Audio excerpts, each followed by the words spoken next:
I knew what I was doing was wrong.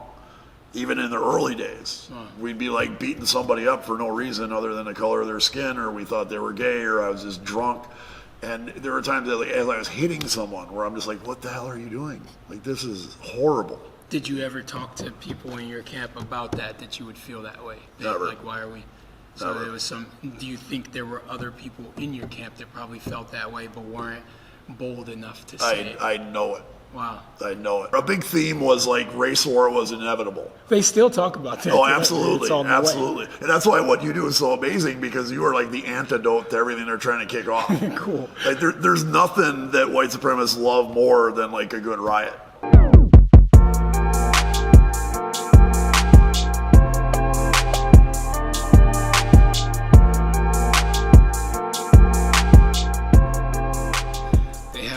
Free Hugs guy speaking right behind a former white supremacist and skinhead.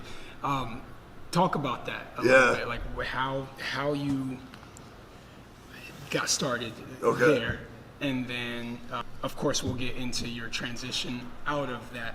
But I think the key point that we can make for people watching this video is that change is real.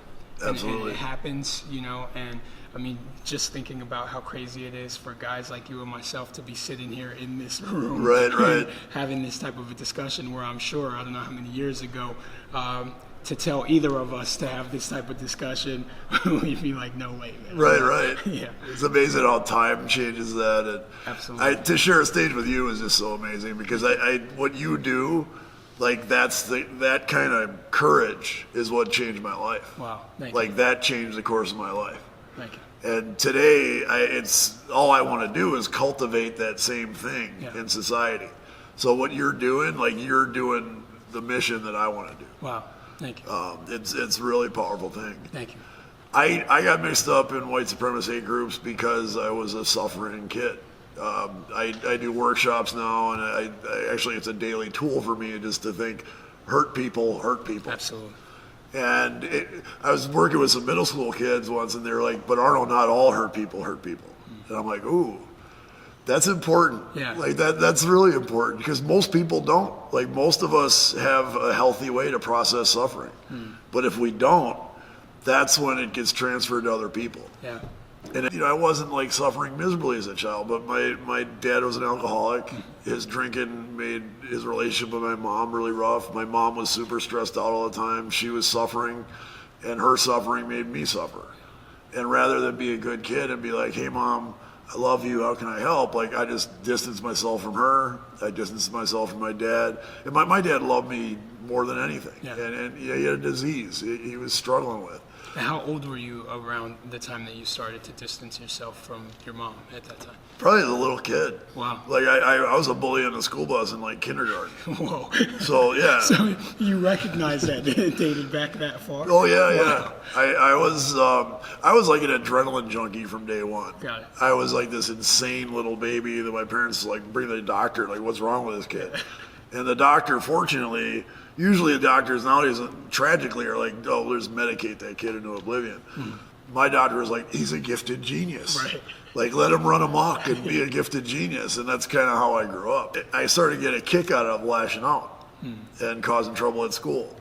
And I got a rush from it. And like any other kind of substance abuse, what gets you off that first time, 10 times later isn't enough. You got to keep escalating it. But so the consequences didn't concern you during that time either, or was that part of the rush? The consequences were part of the rush. Really? Oh yeah. So like getting sent to the office or oh, all yeah. the threats that come with that. Totally. Like, it's just part of the process. That's what I'm trying to provoke. Wow. Yeah. That's The crazy. more suspended, expelled, like that's what I'm going for. Wow. I didn't get expelled ever, but I was like trying for that the entire time. What? Well, I've never heard that ever. That's an interesting thing too. Like looking at my life, I never got expelled. I was never incarcerated. Yeah. And a lot of that had to do with dumb luck. A lot of it had to do because people liked me despite of how I was acting. Yeah. But a lot of it had to do with the color of my skin. Wow. Like kids of color who act like I do don't get the breaks that I got. They would have been expelled. And that's Exactly. crazy to hear that come from you knowing your past. Yeah. For you to even be aware of that. Now, Right. were you aware of that at that time, or is that something that just over time you started to realize, hey, wait, I got some breaks for those same sort of things. Right. Wow. I wasn't aware of it at the time. It really didn't sink in on me until I started working with kids in the inner city in Milwaukee in 2010 after I came public with my story. And I saw so many kids. I sit there and talk to them, and I'm like, dude, does everybody ask you like how such a smart kid is acting like this? And they're like, yeah. And I'm like, because that's what they asked me too. Yeah. Like I can see myself in these kids, but they did not get the breaks that I got. Wow. And so today it's important to me to not only like help get those kids those breaks, but let everybody know that that's how our society is, and that's something we all need to work on. Yeah, definitely. Now, transitioning from being the playground bully or the school bus bully to eventually taking it further on into hate groups. Mm-hmm. How did you transition into that? And do you think that that's a path that a lot of bullies take, that they go from bullying people in school to joining various hate groups? And I know, and that can be any different race or background for anyone, you know, sure. Whether it's a Latino kid that joins a gang or a black kid that joins a gang, or, you know. That's a great observation. I work in counterviolent extremism now, so I work with a lot of formers like myself, mm-hmm. who are former jihadists, former street gang members, former left-wing militants, former Antifa. And everybody's got the same story. It's always the same factors. For me, it was just kind of a logical progression. I got this habit. The habit is lashing out. I need to create havoc to get stimulation. I'm already this kid who needs to get stimulation by pissing people off. Mm-hmm. And now you add like rampant alcohol abuse to it. To a young kid. Exactly. 14. Yeah, 14. So as a 14-year-old, I was always looking for the next way to piss people off. Like, how can I repulse people? How can I make people terrified of me? And for a while, I found that in the punk scene. Like, I still love punk. I never want to make it sound like punk is some kind of gateway drug to become a white power skinhead.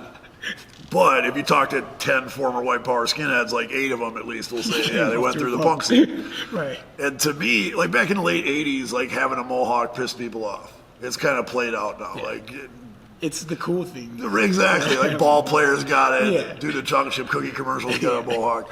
Back then, though, it'd get you in a fight, mm-hmm. like walking down the street. People are like, what's up with that haircut? Like jocks want to fight you. And like, that's why I had that haircut. Wow. If you think a mohawk pisses people off, try a swastika. Wow. Swastikas really piss people off. Of course. And I wasn't like ignorant as to why. I knew about the Holocaust. But I was just like willfully like, whatever, you know, that I'm not even gonna think about that. Like, I was blown out of proportion. And now I'm setting myself up for like, I'm ripe to become a Holocaust denier just to serve my habit. The other huge part of any kind of violent extremist narrative is that the person adopting it has to feel a sense of persecution. You have to feel a sense like you are the one who is oppressed. And if you look at any violent extremist narrative, it always stems from this: my in-group is oppressed mm-hmm. by that out-group, and we need to fight back with everything we got, and everything's on the table, and that's how urgent it is. Yeah. So when you walk around the city with a swastika and people attack you, you spin this like, I'm oppressed. Mm. I can't even walk around with the symbol of my people on my shirt right. without being attacked. I wasn't any less like intelligent back then, but I'm like doing all these mental gymnastics to believe these ridiculous things. Wow. And you put in enough alcohol, which I never want to use as an excuse, ever. That's not an excuse for anybody to do anything. But you figure the environment. You're an angry, adrenaline addicted, lashing out 16-year-old. You're familiar with hate. You're familiar with violence.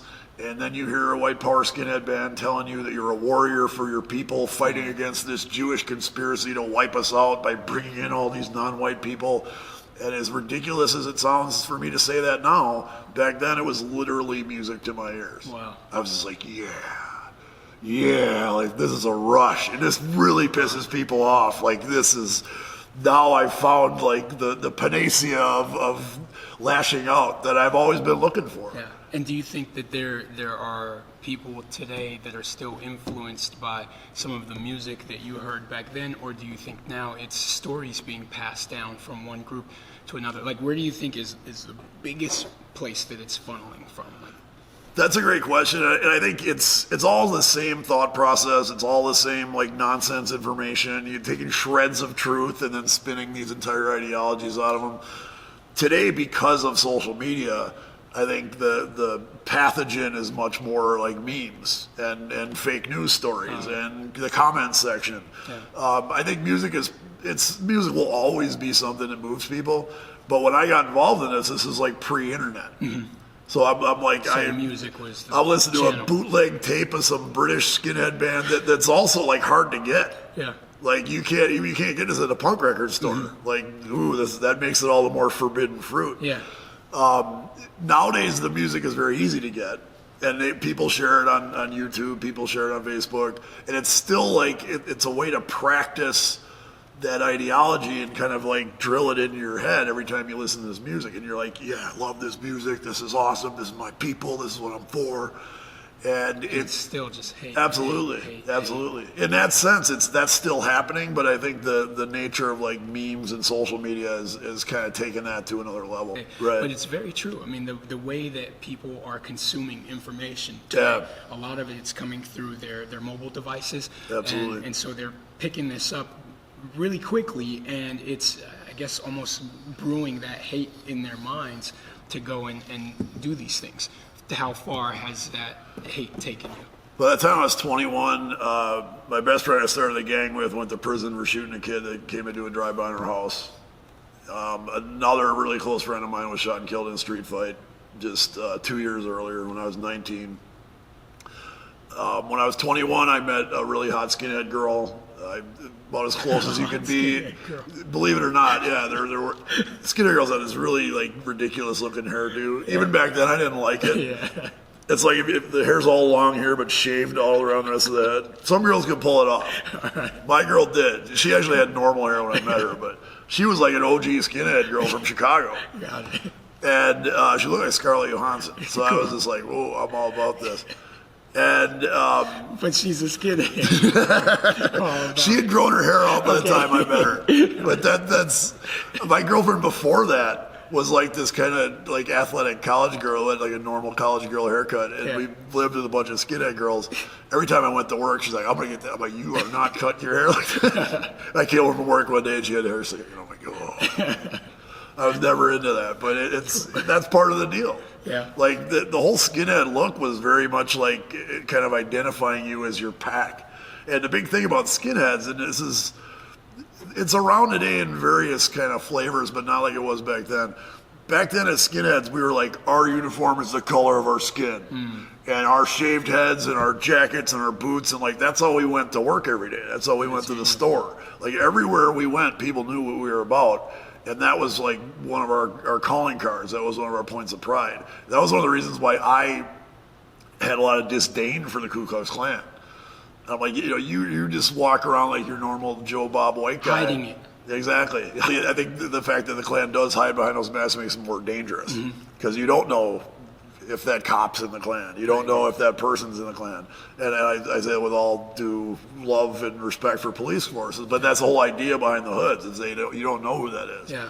But you're blowing my mind, by the way, with a lot of the stuff that you're talking about, because like your experiences, it seems like it has really opened your eyes to a lot of things, right. And you lived it, and the color of your skin makes that even more real for you to be able to say, look, those guys behind the Klan, they're cowards. They're hiding behind this mask and then going through day-to-day life like everything is okay, but they have so much hate behind them. And it's almost strange to say, I can have more respect for someone who, if you want to wear your hate and wear it on the outside, so at least I know, okay, I'm going to stay away from this guy. Exactly. Right? You know what's up. I know what's up. Right. I see your haircut. I see your tattoos. If you want to put a swastika on yourself, that lets me know when he comes through my hood, I'm crossing the street. Right. I don't want that problem, right? Right. Or vice versa. But someone who is secretly walking down the street and smiling at you like everything is all good, but behind they really want to hang you from a tree. Right. That's sad to know that, and I wish more people,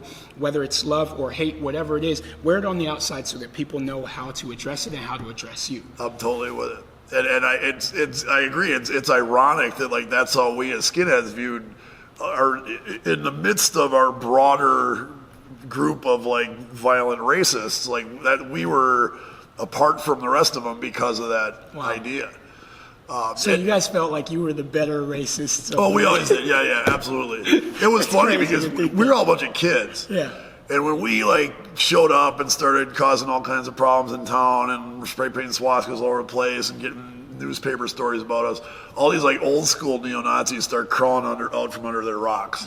And they were just like being Joe White guy for a while, and they're coming like, yeah, we really love what you guys are doing. And they come out at first like they're gonna like, they think they're Hitler and wear their brown shirts or something. Yeah. And guys who acted like that, we beat them up. We were like, no, we're in charge here. We're taking over this. You're not going to come swooping in here and pretend like we're somehow your subordinate. Whether it was like our group even, we fought each other as much as we fought anybody else, or our group fighting the Klan, or our group fighting this neo-Nazi group. And every time, sometimes there'd be big rallies and we all get together and we feel real powerful because there's more warm bodies there. But even there, we're like, yeah, those Klan guys. Yeah, those SS guys. There were guys who like dressed up like Hogan's Heroes, like with the whole SS get up and the boots and all that. Look like clowns to you. They did, yeah, totally. It's crazy. It wasn't the most functional group of people. But we'd still talk about how great our race was and how we're threatened by everybody else.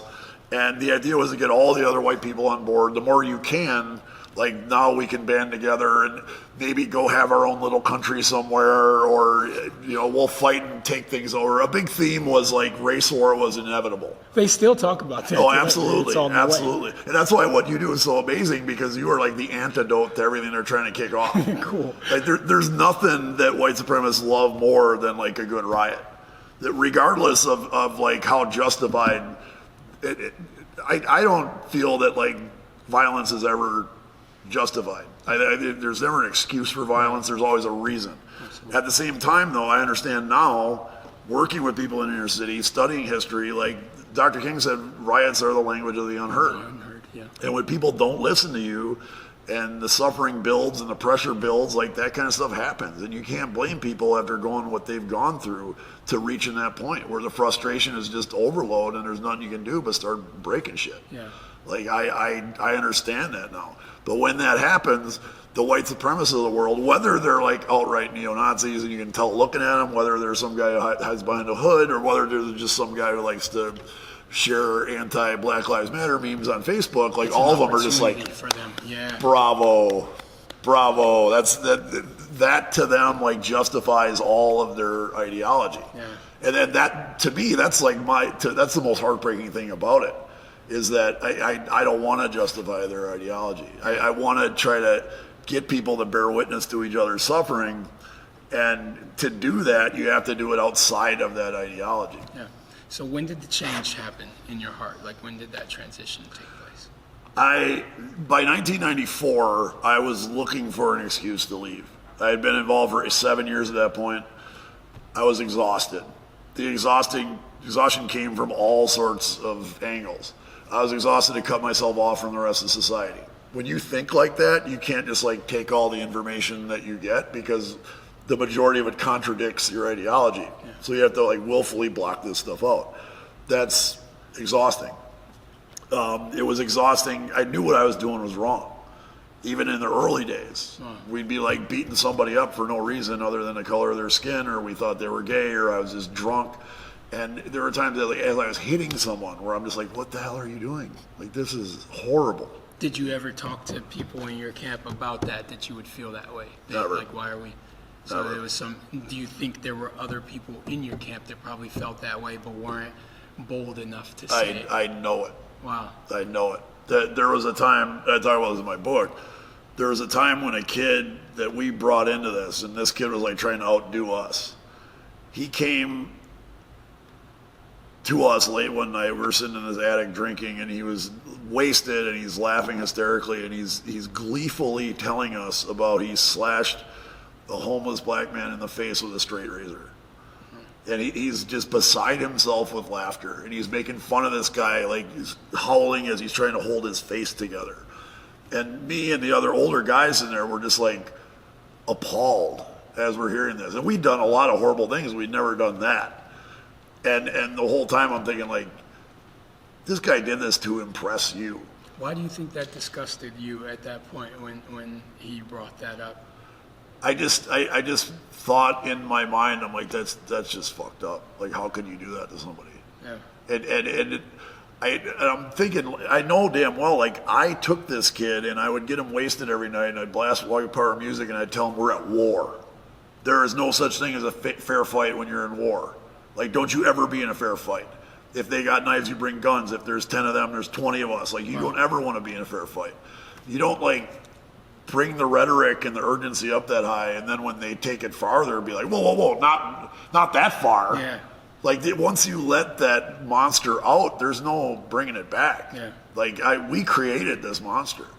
And that kid actually got beat up that night because we had told him, like, not to go out and do that stuff because we were worried about us getting arrested because of his stupid stuff. But after he left, like, me and 3 of the other older guys were just sitting there, like, in silence for, like, 5 minutes. And that whole 5 minutes, I was thinking, like, this is so messed up. Yeah. Like, that was maybe, like, 92-ish, 93 maybe. Mm-hmm. So this is, like, I'm almost at my wit's end now. Like, and that's still a bad period in this country, too. Absolutely. We had just come off of the 92 riots exactly. in L.A. What city were you living in? I was in Milwaukee. But we were watching that on TV, and there was always, of course, we didn't give a rat's ass about the beating that Rodney King got. But when the white truck driver gets pulled out of his truck and beaten, then we're like, oh, now we're all up in arms. Yep. And white supremacists worldwide just dialed in on that and go, because oh my God, look at this. Beating. Exactly. Wow. Yeah. And it completely disconnected from the cycle of suffering that caused that. You know what's crazy is that when I saw the Reginald Denny beating happen, and I'm living in South Central Los Angeles at that time, literally watching these military-style vehicles going up and down our street, looking outside the window as all of this is taking place. And they pulled him out of the truck in walking distance from where I lived, almost literally like a block away on the intersection. And all I can think of is, you mean to tell me there's no good person in this community that can go out there and help that man or to stop all of these riots? And this is coming from a black kid living in the city in South Central Los Angeles. Right. Didn't really have a lot of white friends at that time. Most of my friends were either black or Latino during that period, kids that were living in the shelter with me. And even still, I'm like, that's not okay. We have to, and I'm a kid at this point. How old were you? Let's see, 1991, what would I have been? Maybe I was probably 10, 11 years old around this time. 10, it must have been 11-year-old terrifying. kid. Yeah, because we're watching everything burn down around us. Right. And as this 10 or 11-year-old kid, all I can think of is someone needs to stop this. Or it's going to get way out of control. And I didn't even know. For like now, 20 years goes by because I had stopped watching the news feed of what was going on around the riots because I could literally just see it out the window. I didn't find out until 25 years later. Last year, the History Channel brought me in to kind of talk about my experiences there and what I do now as a peace activist. And it was the first time I had known that there was actually a guy, there was a black dude who was watching it on the news just like me and said, I'm not okay with this, hopped in the car, drove down to that intersection, picked up that man, put him in his car, drove him to the hospital, despite risking all of these other people that were in the riots that wanted to kill him. And I'm like, not only would I have been that man, but I wish that story would have been pushed out more in the media. Why did I have to wait 25 years to know that there was a good Samaritan that stepped up and did the right thing? I'm sure you probably didn't even know that. I didn't at all. They're not going to promote that. Did not know that one bit. And that's the change that we need in the world, is the people like that step up and say, that's not okay. Right. And I'm going to do something about it, despite the fact that there was people there in the community that could have stoned the black man for coming down there to pick up that guy. He didn't care about the color of his skin. He just saw a human being yanked out of a truck, and they were going to kill him, And so just look at the different vantage points that we both were looking at this same scenario. You were probably older than me at that time. I'm an 11-year-old kid. Wow. You know, how old were you in 91, 92? 91, I was 20. 20. 92, See? I was 21. So you're looking at it like they yanked that man out of the truck. It's like the war is starting now. Exactly. Right? Exactly. And I'm looking at it as they yanked that man out of the truck. That's an opportunity for someone to go in and bridge the gap and show how we love each other despite all of the hate. And I didn't find out until 25 years later that someone did it, you know? Yeah. And it's just like, we need more of that in the world. Absolutely. You know, we need more of these types of conversations so that the kid that is watching this and maybe he's choosing your previous path, Right. that he'll see that don't wait all of those years to get to this point. Absolutely. Where we can sit down at a table and talk about how we can be better human beings towards one another. Let's just start doing it now. Let's start loving one another now and just showing the respect for each other as human beings. Even if you still had a swastika on you, and I don't know if you do or you don't, that wouldn't stop me from just seeing you as my brother, as a fellow human being, someone that I want to see do well in life, you know? Because I know that the change that you're able to create with your message, you're able to reach people that I can't reach. And vice versa. Vice versa, Yeah. you know? And so the more of us that really step up to try to spread more love into the world, I think we're going to do a lot more work together, man. I know we are, bro. Right? This is the beginning. So, this yes, is the beginning. Definitely. And everything you had to say is like that. That's what changed the course of my life. That's what put me in a position to help other people heal. I talk about Pardeep Kalika. His father was murdered by a guy from my old gang. Meeting Pardeep and sharing my story with him and helping him understand the suffering behind his father's murder and everybody else's murder helped Pardeep to put himself in a position to truly defy hate and violence by initiating healing in the world, by following in your footsteps and doing what you do. Like that's how powerful just a simple act of kindness would be. And also, it's like people talk about resistance and defiance and all that stuff. You defy hate and violence. You're not defying it when you reflect it. Yeah. Like that man who rescued Reginald Denny, like that guy defied all the narrative that me and my boys were trying to cultivate. Yeah. That guy like proved us all completely wrong. Absolutely. And I'm totally with you, man. Let's cultivate that in society. Absolutely. My man. I love you, bro. You are such a hero to me. We're going to do so much more work. I appreciate it. Yeah, I'm looking forward to it. Thank you. Thank you.